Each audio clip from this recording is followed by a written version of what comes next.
Are you yearning to wake up each morning and ignite a new meaning and purpose in life and beyond? Welcome, everyone. I'm Michael McGinnis, an award-winning author, speaker, and educator on human potential, and your host on You Can Do It, Inspiring Growth, Igniting Potential. Life presents us with challenges that serve as catalysts for growth. The pivotal question is, how do we respond to these challenges, or better yet, opportunities? Do we adopt a victim mindset or rise to become victors? Our goal here is to guide and inspire you to master the most amazing journey you have, your life. You Can Do It starts now. Hey everybody, Michael McGinnis here.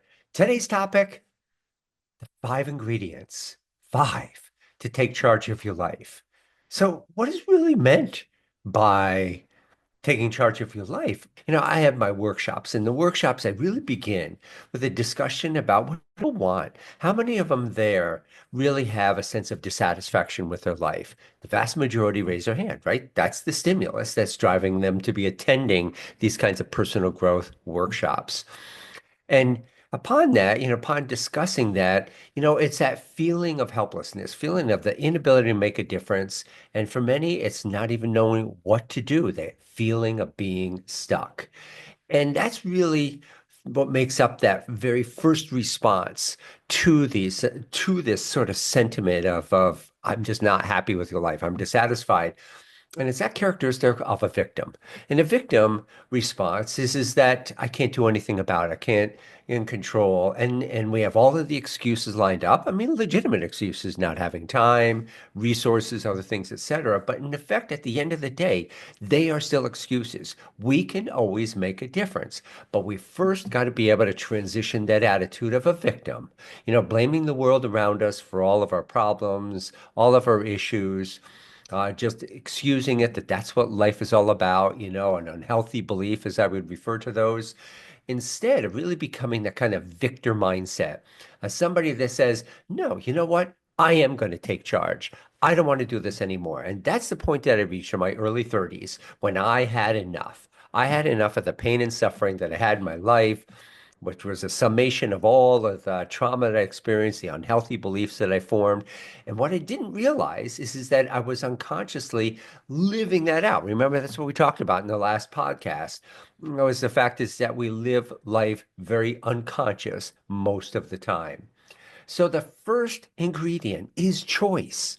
We've got to be aware that we do indeed have a choice. Well, the image that you see here comes from an amazing person, Viktor Frankl, right? He was in the concentration camp, right? Auschwitz. These types of situations, right? Some of the most god-awful situations in the world, and yet he survived. And he went on to write and help many people. And it was a lot to do with the fact that how did he deal with these situations? Did he just stay as a victim? And very often many died from that kind of circumstance, but he didn't. He refused to, right? And so he found ways to be able to survive. And the first thing was realizing that he had a choice. And his image here portrays this, is that as we go through life, we talked about this in the last podcast, we experience all kinds of stimuluses around us all day long. Somebody cutting off us in traffic, speeding, our boss, a comment, people making comments to us or behind our backs, our perceptions of what's happening in the world today. All of these things are the stimulus that we experience in a day, all day long. And when we're unconscious, we just simply respond, right? We either lash out at somebody, how dare you, or we march down to somebody to be able to complain about, call them, whatever the case may be. But the reality is that when we come to understand what Victor taught us, is that between every stimulus and our response is this very small period of time that we have, and it's a choice. And when we grow our self-awareness, one of the other ingredients, that we really do have this choice, we now can step back and sort of decide what we really want to do in these cases, particularly in the cases that our life is largely unsettling, unsatisfactory, and we want to make a difference rather than just response of, oh, this is the way it is, accepting it for the way it is. You have that choice to say, no, you know what? I'm going to make a difference. And that's really the key thing. At any given moment, no matter what's going on around us, we have the power, this incredible power. We do, you do. And that's the power of being able to make a choice. That's whether you call it free will, whatever it is, we do have free will. We have the ability to make a choice. Just exercise it. No, I'm not going to take this anymore. No, I'm going to make a difference. No, I'm going to change my life. No, I'm going to pursue this degree. These are the things that become our choices with what we really want to do in life. And then it's up to us, right? And that's key. And we'll be getting to that. But the first thing is just simply realizing the choice. In the second image here, we see that, growth is not easy. It's the tougher choice to take, right? The first step of being a victim is as it shows here, it's easy because why? We live in a society today of victims, right? Oh, just blame everybody, excuses, denial. I have anything to do with this. I can't do anything about this, so on and so forth. But then when you come to recognize that you have this power of choice and then exercise it, what in effect you're doing is taking ownership, accountability, and responsibility for your life. You are becoming a victor. Unfortunately, in our society, we've come to think of the word responsibility as a four-letter word. Right? Because in effect, that means we have to take responsibility. We can't sit there and blame anybody else anymore. So we don't like to use that word. But yet, when we do, we again are taking our power back and realizing that we can make a difference. And that's the power, right? And so again, remember, most of us have been conditioned throughout our early life into adopting unhealthy beliefs, beliefs that really hold us back, in effect, from being our full potential. And there's such things as is that, oh, this is life. This is what it's like. Oh, it's the grind. You'll never amount to anything. Or the negative things like that when I heard, from my own family and upbringing is I'm never going to amount to anything. We began to believe these things that, in effect, hold us back. They create that victim mentality of that. So the second one, right? Second one, we've all heard this word before, but I think very few of us really understand what it means and mostly know what to do with it. And that begins with the letter A, and it is attitude, an attitude of gratitude or the power of attitude. Attitude really is powerful. As a matter of fact, that we read sort of this portion of Attitude by Charles Swindoll. The longer I live, the more I realize the impact of attitude on life. Attitude to me is more important than facts. It is more important than the past, than education, than money, than circumstances, than failures, than successes, than what other people think do. It is important that more important than appearance, giftedness, or skill. It's the fact is that we can't change the past. But as it says here, I'm convinced that life is 10% what happens to me and 90% how I react to it. And so it is. We are in charge of our attitudes.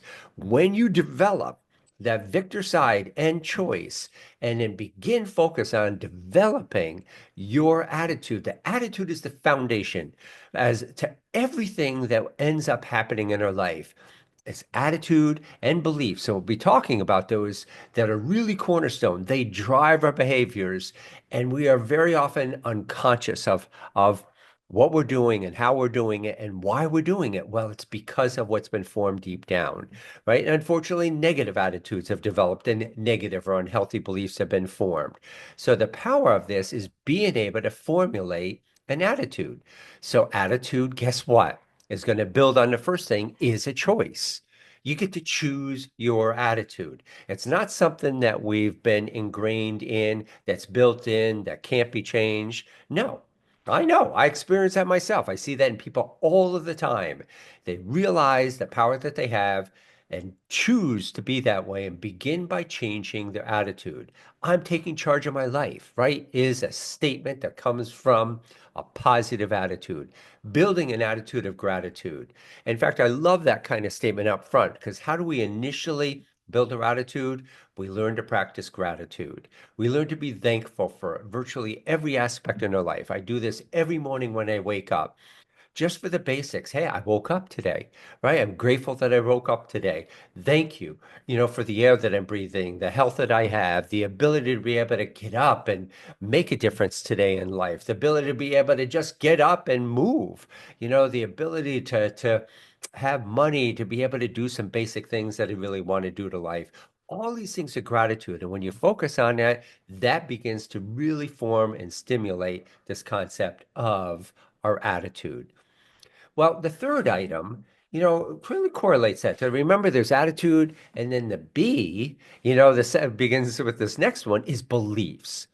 Beliefs is a powerful concept. Most of the research on the influence of attitudes and beliefs has demonstrated that attitudes have a congruent effect on the retrieval, formation, and change of beliefs, right? So again, underneath everything is attitude. And when you have that positive attitude, you can begin to reformulate the beliefs. Again, we tend to think that beliefs are ingrained in us. No, they are not. You can change unhealthy beliefs into positive beliefs or healthy beliefs.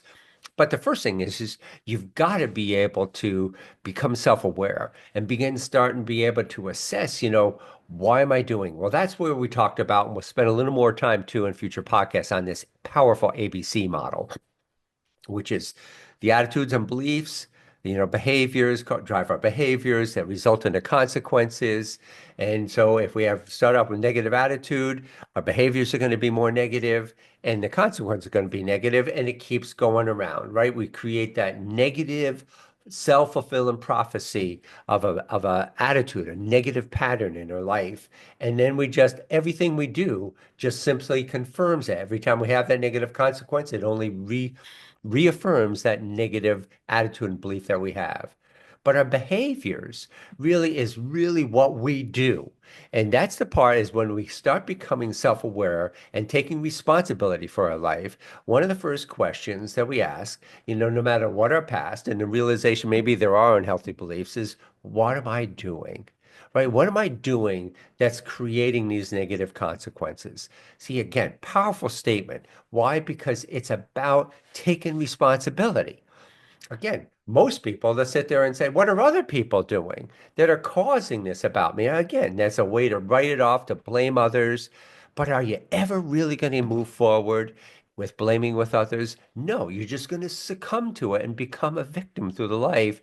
You'll feel better because you think you're blaming everybody else until later in life when you realize, oh my God, I held myself back. Because at some point, you come to that awareness that you could have made different choices. And that's the power of really what we want to learn here in this is so the third ingredient is beliefs. Okay, the fourth one, as I said, this is a tough one, right? Because it is about taking responsibility. Just think about when we hear that. It's your responsibility, and we feel like somebody slapped us upside the face because we don't want to take on this thing called responsibility. We've just all become accustomed that it's somebody else's fault. Oh, it's the government's fault. It's the politician's fault. Well, yes, certainly they're creating situations and issues and that stuff, but how we behave is our choice, right? And then when you come to realize that, and really to be able to stand there say, no, you know what? I'm going to start going after the life of what I want. What is in my control is my attitude, beliefs, and the choice again to take responsibility.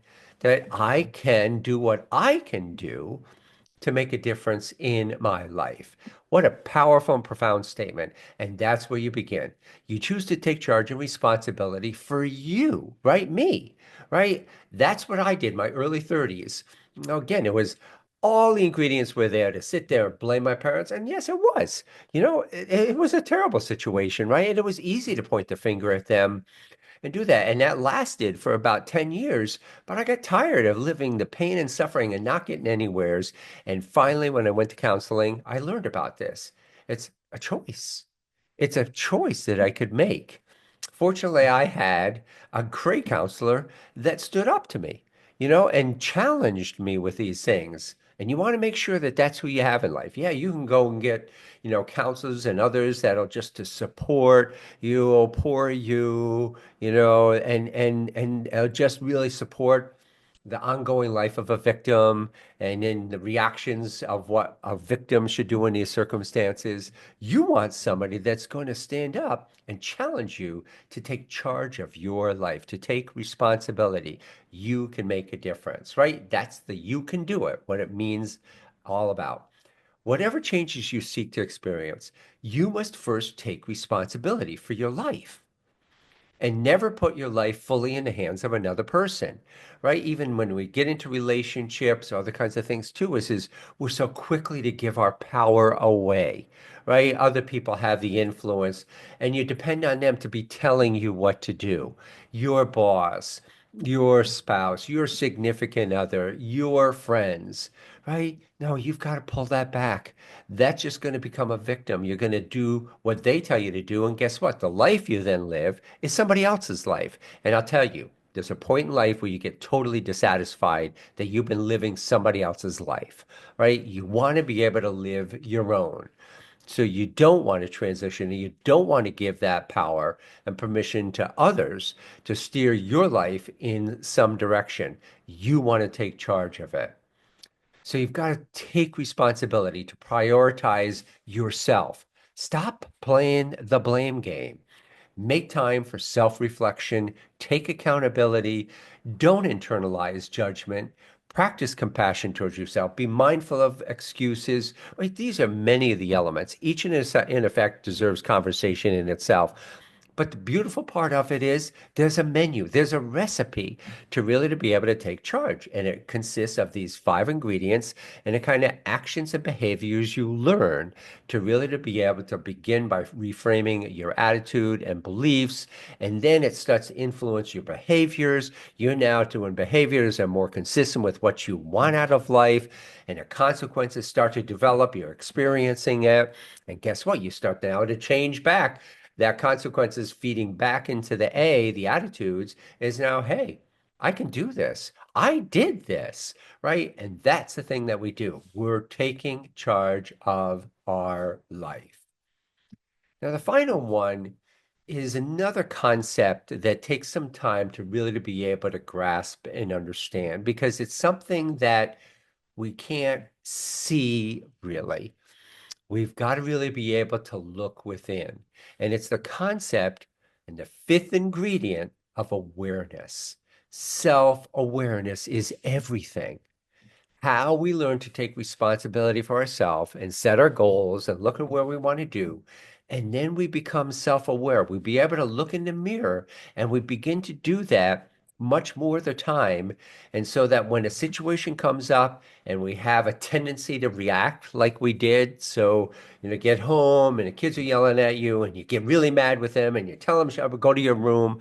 All these things, again, that's a reactionary part. But then you start becoming aware that, you know what? I'm not building the kind of connection relationship I really want with my children, and this negative thing that I tend to do at home, or I scream and yell and tell them to go to the rooms, things like that too, is, sometimes it's needed for discipline, but it's only really getting in the way of a lasting relationship. So I'm now self-aware that that loop is happening, right? This is I come home with anxiety, I react to that by yelling and screaming at the kids, and the consequence of that is they're starting to not like me, right? They even say, "I hate you," right? And that's the kind of thing that then feeds back our attitude because that's what we've developed in life. A negative attitude, oh, that this is what it is. Oh, kids don't appreciate, they'll never appreciate things. You'll never appreciate you for who you are, right? And so you've got to put them in their place. All these elements that you learn along the way that are unhealthy. So in effect, you become aware of these things.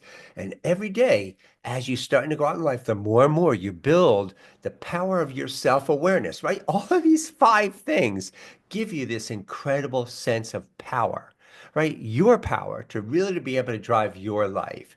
You put yourself in control of your life and how you respond to it and what you do with it. And ultimately, as you build that power and self-awareness and all of these ingredients, you begin to start identifying what you really want in life. And that's why awareness is the greatest agent for change. All of these sort of build up to this crescendo of awareness. I'm now aware of what's going on, and I stop now and make that choice, right? I catch myself all the time at doing that. There's growing speeding in the neighborhood. And I would find that, when somebody speeds, I started by yelling at them, slow down, I would say.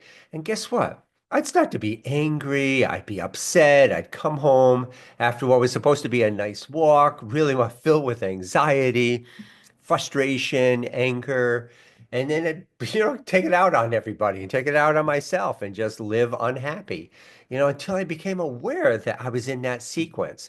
And I said, you know what? That's not my control. What's in my control is how I respond to that. So, hey, it's the way it is. I can't control that. What I can do is just carry on with my walk. Let it go past me. Let it go away. There's nothing I'm going to do to change that, right? I'm taking charge. I'm taking power of my life.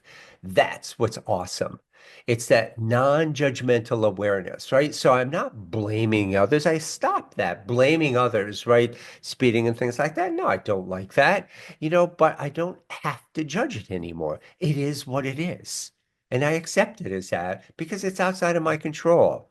What is in my control, again, is how I respond. So the better, more effective way to deal with situations, is the fact that you just be aware of what's going on and you stop in that moment and then you really just reflect a second. Oh, here I am. I'm getting frustrated again. Oh, I know. Kids are really frustrating right now. I know my tendency is to get frustrated with them. And you learn what to do is you take this little break. This before I respond, because boy, it wants to, right? It gets in us. And anger, it's an external emotion, right? It's the kind of thing that wants to get out of us, right? And so as a result, when we experience it, we want to leash out, we want to say something, we want to do things. And instead, when we're able to stop and take a couple of breaths, maybe just walk away the situation, say, hey, I'm going to come back to this. I need a minute. Obviously, if it's something mission critical, you got to be able to take care of it.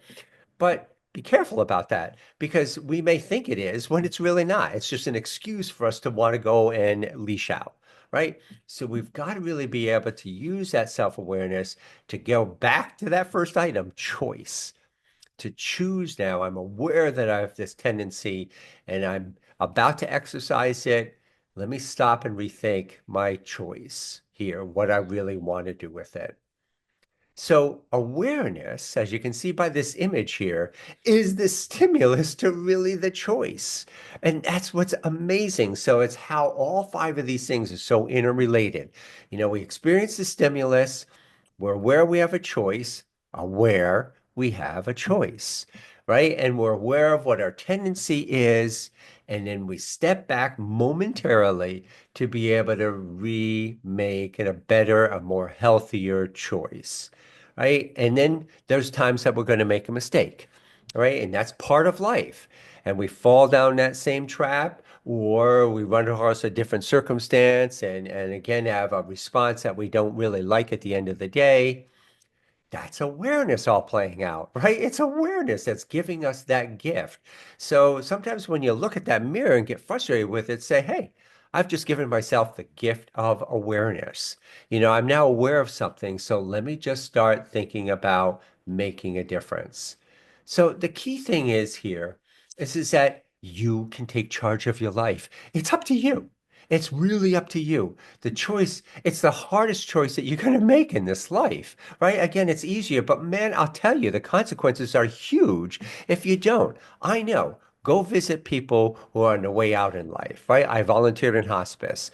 And to hear their regrets is incredibly painful, particularly to them, because they don't have time to change them, right? They now have to live and accept that, which is their part of growth, and that's what we help them do. But imagine what it taught me and all of us other volunteers is that I don't want to wait till then to have those regrets. I want to deal with my life now. I want to have a good life. I want to take charge of my life. And yeah, it's a harder decision to make, but you know what? I'm going to do it. I'm going to take charge. So it's your life. It's up to you. What do you want to make of it? It's powerful. It's awesome. It can be great for those who make that choice to take charge of their life.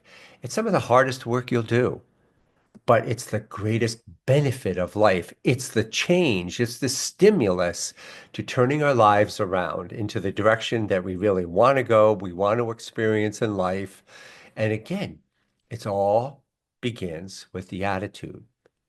And then from there, the belief and the willingness to be able to really to be able to make the change that we do in life, taking responsibility, and utilize that awareness and understanding to change our beliefs and to move forward in life, right? I know that's the transition I made. So the direct experience of moving from that victim status to the victor.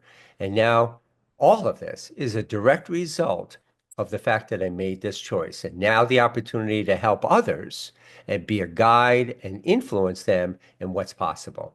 So everybody, thank you again. More on this. Be sure to come back. Make sure that you follow, support this podcast. Gratefully appreciated because that'll start giving me the more time and resources to be able to do more of this, which is my life's dream, to be able to do this, to be able to reach out and help more people. Not that I've got all of the answers, but I've got some wisdom to share with others and the direct experience of seeing how it was applied to myself and so many others to be able to suggest to others there is often a better choice. Wish you all of the best. Here's to you taking charge. Bye. I'm Michael McGinnis, and you've been listening to You Can Do It, Inspiring Growth, Igniting Potential. As a recognized educator, author, and speaker on human potential, let's learn together how to make the most out of this life and to put a ding in your universe. This is the incredible journey of personal and spiritual growth, self-discovery, and enlightenment. For more information, visit growhumanpotential.com.